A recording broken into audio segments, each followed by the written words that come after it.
Welcome to another video.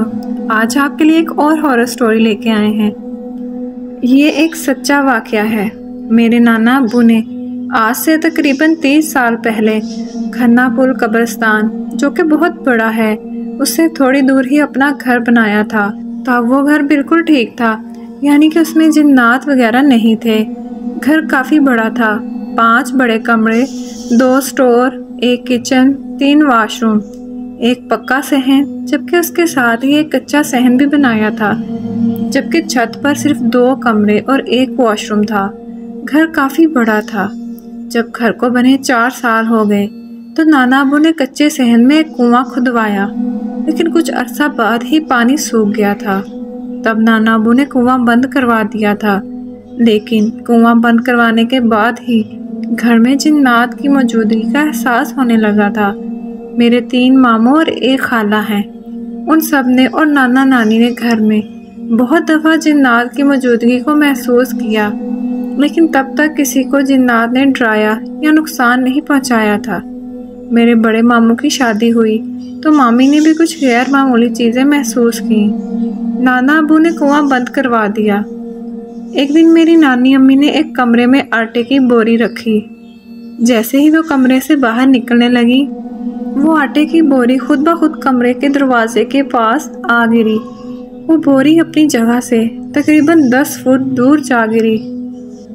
मेरी नानू डरी बिल्कुल नहीं, बल्कि वापस उसी जगह बोरी रख गई। मेरी नानी अम्मी और नाना अब्बू दोनों गांव के रहने वाले थे। उन्होंने गांव में बहुत बार इस तरह की चीज़ें होती देखी हैं, इसलिए वो डरते नहीं हैं। इसके बाद घर के हर फर्द के साथ कोई ना कोई वाकया होता रहा। मेरे बड़े मामू और मामी छत पर रहते थे।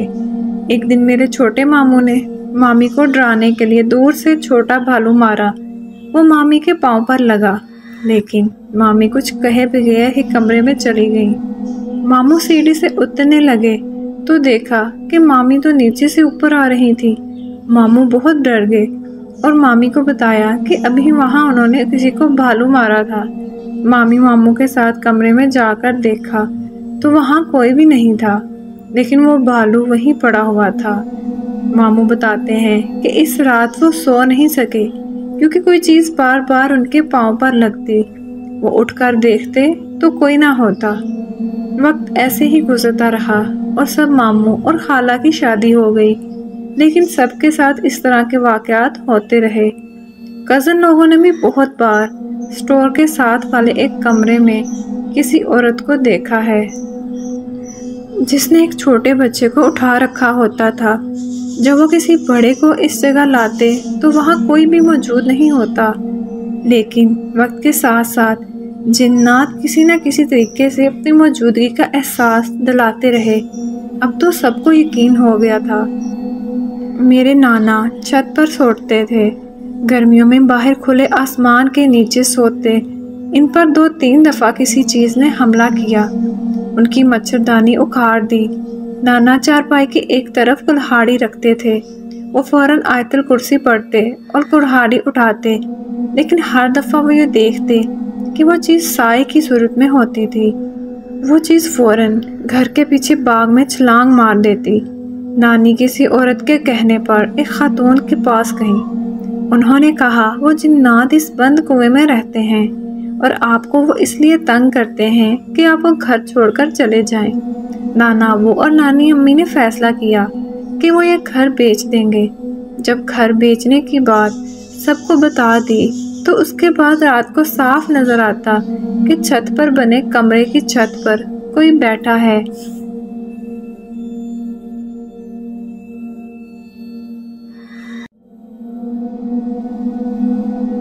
उनका कहना था, आपकी छत पर जो कमरे बने हैं वहाँ कोई औरत बैठी होती है और तहज्जुद के वक्त हम सब ने देखा है उसको। एक बार खाला और उनकी बेटी छत पर सो रही थी। साथ वाले कमरे में नाना अब्बू और नानी अम्मी भी थे। खाला वॉशरूम जाने के लिए उठी तो जैसे ही वो कमरे से बाहर निकली, कमरे की छत पर से किसी के पाँव नजर आए। वो लटके हुए थे। वो आयतुल कुर्सी पढ़ने लगी और नानी अम्मी को जगाया। खैर कुछ अरसे बाद घर बिक गया और इस घर से सबकी जान छूट गई। میں نانی امی کے اس گھر میں ہر ہفتے جاتا تھا، لیکن میں نے کسی جنات کو نہ کبھی دیکھا اور نہ ہی کبھی محسوس کیا۔ جب میری عمر 17 سال تھی تب وہ گھر بیچا گیا۔ ان 17 سالوں میں ایک دفعہ بھی میں نے کسی کو نہیں دیکھا۔ گرمیوں کی آدھی چھٹیاں میں نانی امی کے گھر پر گزارتا تھا۔ میری امی نے بھی کسی چیز کو نہیں دیکھا تھا وہاں پر، جبکہ نانی امی، نانا ابو اور گھر کے ہر فرد، یہاں تک کہ بچوں کے ساتھ بھی ایسے واقعات ہوتے رہتے تھے۔ کیسی لگی آپ کو آج کی ہارر سٹوری؟ اگر اچھی لگی تو اس ویڈیو کو لائک کر دیں۔ اگر آپ میں سے بھی کسی کے ساتھ ایسا کوئی واقعہ پیش آیا ہے تو نیچے دیے گئے واٹس ایپ نمبر پر آپ مجھے شیئر کر سکتے ہیں۔